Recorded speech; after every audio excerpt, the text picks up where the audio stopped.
Terima kasih Anda masih bersama kami. Saudara, Asrama Haji Embarkasi Sukolilo Surabaya Senin pagi telah memberangkatkan 32 kloter calon haji ke Tanah Suci. Dari keberangkatan 32 kloter tersebut, ada 17 calon haji yang tertunda diberangkatkan karena sakit. Sebanyak 32 kloter calon haji telah diberangkatkan ke Tanah Suci dari Embarkasi Surabaya. Dari 32 kloter yang sudah berangkat, total ada sekitar 11.867 calon haji. Namun masih ada 17 calon haji yang tertunda keberangkatannya karena sakit. 9 calon haji masih dirawat di Rumah Sakit Haji Surabaya dan 5 pendamping calon haji sakit sehingga terpaksa menunda keberangkatannya. Sementara calon haji meninggal dunia serta 2 lainnya dipulangkan ke daerah asal. Dari kloter 7 asal Lamongan karena gagal ginjal dan seorang calon haji kloter 18 asal Magetan karena anemia akut. Dari kloter mana, Sur?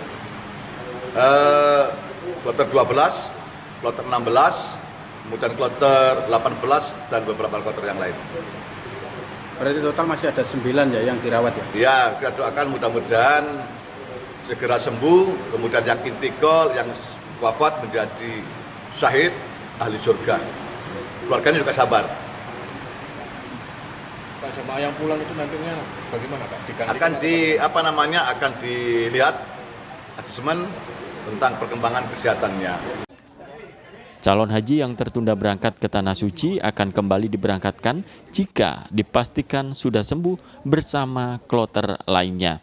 Dari Surabaya, Ari Purwanto melaporkan. Saudara, menindaklanjuti video viral adanya temuan anak buaya di muara sungai di Madiun, petugas BKSDA mengecek dan menyisir di lokasi. Penyisiran dilakukan mulai sungai irigasi Desa Bibrik hingga ke sejumlah titik sungai lainnya. Namun anak buaya muara belum ditemukan.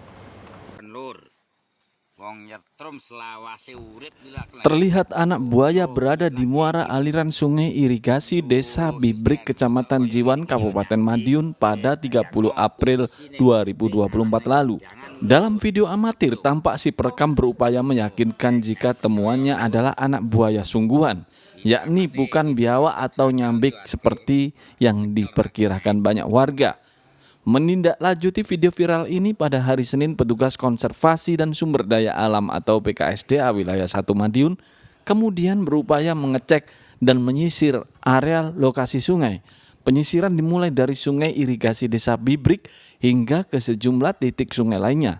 Namun anak buaya muara belum ditemukan. Sementara itu Kepala Desa Bibrik mengatakan sejak kecil dirinya belum pernah menemukan atau melihat buaya di wilayahnya. Penemuannya itu secara tidak sengaja, jadi ada warga Bibrik yang sudah menikah di Golan Sawahan pada saat itu nyetrum ikan biasa kegiatan sehari, ternyata menemukan anak buaya yang diperkirakan usia 3 bulan, panjang sekitar 60 cm di aliran sungai yang melintas antara Bibrik sama Teguan.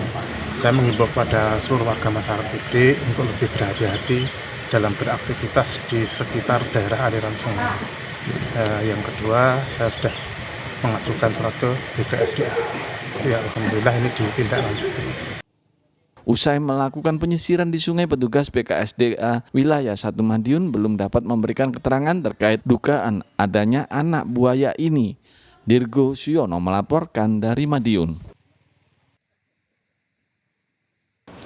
Kita ke informasi lain, saudara. Mendekam di balik jeruji besi bukan menjadi kendala bagi seseorang untuk mengembangkan potensi diri.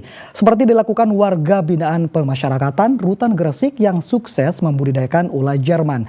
Dari hasil usahanya, saudara, mereka tidak hanya mendapatkan cuan, tetapi juga pengetahuan sebagai bekal kembali ke masyarakat.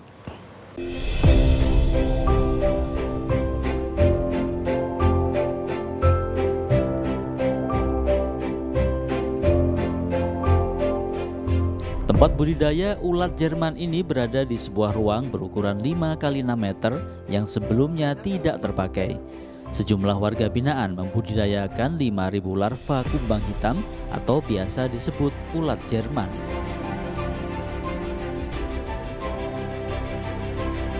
Berbekal ketekunan serta rajin merawat kebersihan tempat budidaya, para warga binaan bisa memanen ulat Jerman tiap 3 bulan sekali. Pada panen kali ini dihasilkan 60 kg ulat Jerman yang laku terjual Rp30.000 per kilogram.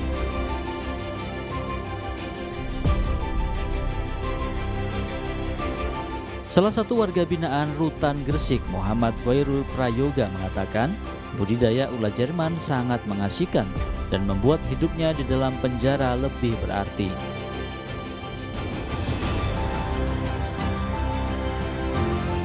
Ia bersama kawan-kawannya bertekad bersungguh-sungguh belajar membudidayakan ulat Jerman agar bisa menjadi bekal wirausaha saat kembali ke masyarakat.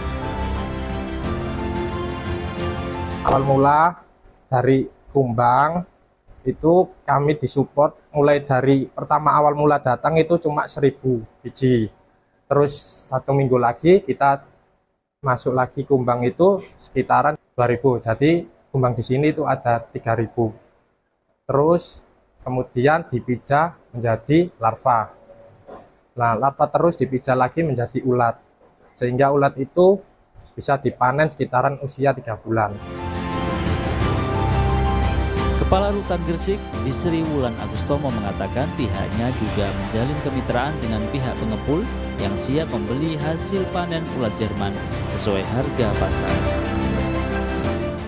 Harapan kami, teman-teman warga binaan selama menjalani pidana di rutan kelas 2 Bekusi bisa mendapatkan pelatihan keterampilan budidaya, sehingga nanti ketika teman-teman warga binaan pulang bebas dari rutan ini bisa berwirausaha untuk budidaya di kampung halamannya masing-masing, sehingga bisa mendapatkan penghasilan untuk menafkahi keluarga.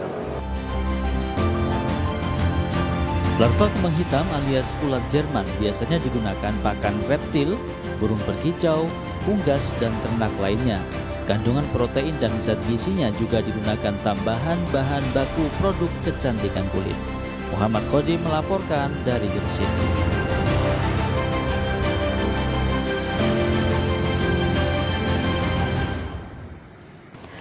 Jelang Idul Adha, harga bumbu dapur di pasar tradisional Sidoarjo melonjak.